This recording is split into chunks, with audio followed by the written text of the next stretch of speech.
आखिर क्या वजह है कि पूर्व मुख्यमंत्री राबड़ी देवी अपना बंगला या यूं कहें कि सरकारी बंगला खाली ही नहीं करना चाहती हैं। वो विधायक को उतना बड़ा बंगला नहीं मिल सकता है और उसमें बहुत सालों से अनंत सिंह रह रहे हैं। तो क्या भवन निर्माण विभाग की औकात है अनंत सिंह को उसे खाली कराने की? नहीं है।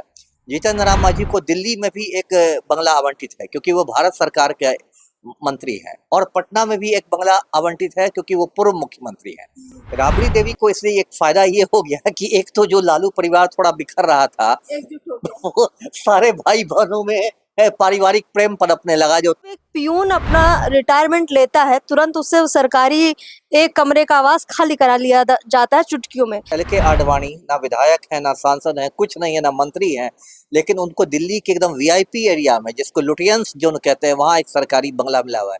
आखिर क्या वजह है कि पूर्व मुख्यमंत्री राबड़ी देवी अपना बंगला या यूं कहें कि सरकारी बंगला खाली ही नहीं करना चाहती हैं। देखिए, सत्ता में तो है नहीं, मुख्यमंत्री भी नहीं है, उनके पुत्र भी सत्ता में नहीं है बल्कि विपक्ष में है। ऐसे में सवाल ये है कि राबड़ी देवी किस पावर से उस आवास में ठहरना चाहती हैं और नियम क्या कहता है। नमस्कार, मैं अर्पिता और आप देख रहे हैं PO भारत। हमारे साथ पूर्व IPS अमिताभ दास सर हैं। सिर्फ तीन नोटिस मिल चुके हैं। कहा जा रहा है कि राबड़ी देवी वो आवास खाली कर दें, लेकिन भवन निर्माण विभाग की तरफ से जारी ये नोटिस राबड़ी देवी को पसंद नहीं आ रहे हैं। उन्होंने तो यहाँ तक कह दिया कि सेना बुलवा लीजिए सम्राट चौधरी और हमको निकलवा दीजिए। काफी माहौल गरमा चुका है। पुलिस भी राबड़ी आवास के बाहर भारी संख्या में जमा है और ऐसा लग रहा है कुछ होने वाला है। क्या लगता है सर, ये माहौल अचानक से क्यों बदला?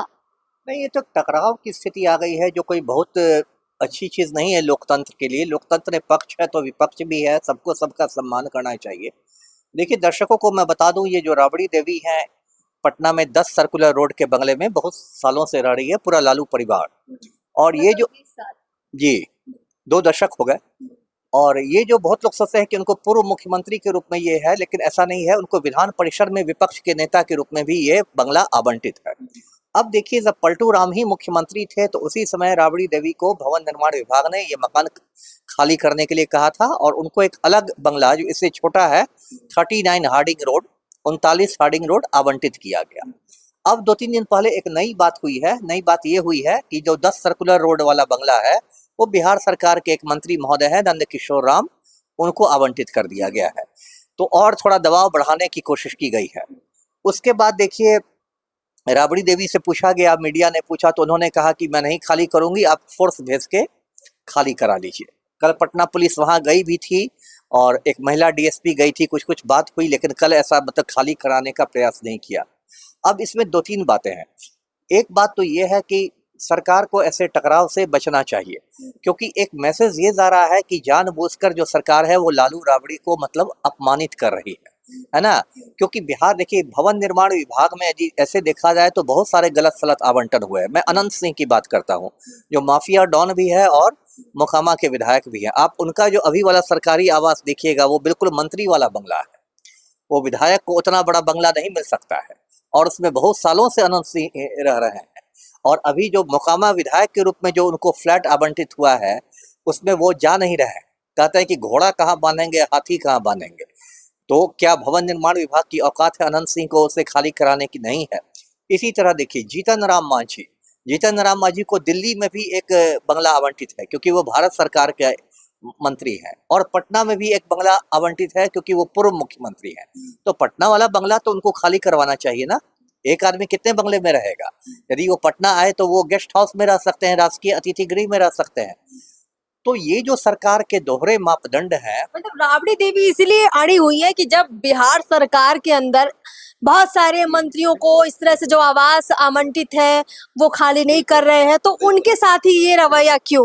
बिल्कुल, मतलब एक तरह से कहा जा रहा है कि मतलब आप जो काम कर रहे हैं वो कानून सम्मत नहीं है, आप दुर्भावना से प्रेरित होकर कर रहे हैं। राबड़ी देवी को इसलिए एक फायदा ये हो गया कि एक तो जो लालू परिवार थोड़ा बिखर रहा था वो सारे भाई बहनों में पारिवारिक प्रेम पनपने लगा। जो तेज प्रताप यादव अलग डफली अपना राग करते थे, रोहिणी आचार्य अलग थी, कम से कम इस मुद्दे पर सब एक हो गए। एक तो पहला फायदा ये हुआ। दूसरा फायदा ये हुआ कि राजद कार्यकर्ताओं में भी एक तरह का जोश आ गया।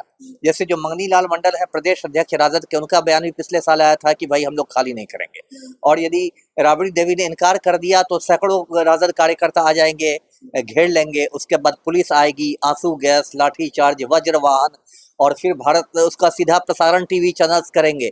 तो ये देखिए से बिहार सरकार की छवि कोई बहुत अच्छी नहीं होगी। एक मैसेज ये जाएगा कि भाई आप दुर्भावनाग्रस्त होकर ये काम कर रहे हैं, और इसका लाभ सहानुभूति भी, देखिए राजनीति में सहानुभूति फैक्टर भी एक बड़ा फैक्टर होता है, तो एक सहानुभूति वाला लाभ जो है वो कहीं ना कहीं राजद को दिखाई देता है। मेरा सवाल ये है कि नियम क्या कहता है, क्योंकि महत्वपूर्ण नियम है, चाहे वो आम जनता हो या सरकारी या बड़े पद पर बैठा कोई भी व्यक्ति क्यों ना हो। सर, जब एक पियून अपना रिटायरमेंट लेता है तुरंत उससे सरकारी एक कमरे का आवास खाली करा लिया जाता है चुटकियों में, लेकिन जब बात बड़े बड़े मंत्रियों की आती है, पूर्व मुख्यमंत्रियों की आती है, तो हम देखते हैं कि वो सालों महीनों ऐसे ही गुजार देते हैं और बंगला आवास खाली नहीं करते, चाहे वो सत्ता पक्ष के हो या विपक्ष के हो। नियम के तहत क्या ऐसा होना चाहिए, क्या कहेंगे आप? आप देखिए, चाहिए तो नहीं, चाहिए तो अधिक से अधिक जो कि सरकार में है कि 1-2 महीने तक आप रिटायरमेंट या इसके बाद भी रख सकते हैं, और उसके बाद यदि आप रहते हैं तो फिर आपको मार्केट रेट पर भाड़ा देना पड़ेगा। मान लीजिए वो मार्केट रेट उतने बड़े बंगले का पट्टा में मान लीजिए 2 लाख रुपया महीना है, तो आपको 2 लाख रुपया। लेकिन ये मतलब इस देश का सिस्टम ऐसा ध्वस्त हो गया है कि जितने नियम है ना, सब नियम ही है, किताबों में ही है, इसका पालन नहीं होता।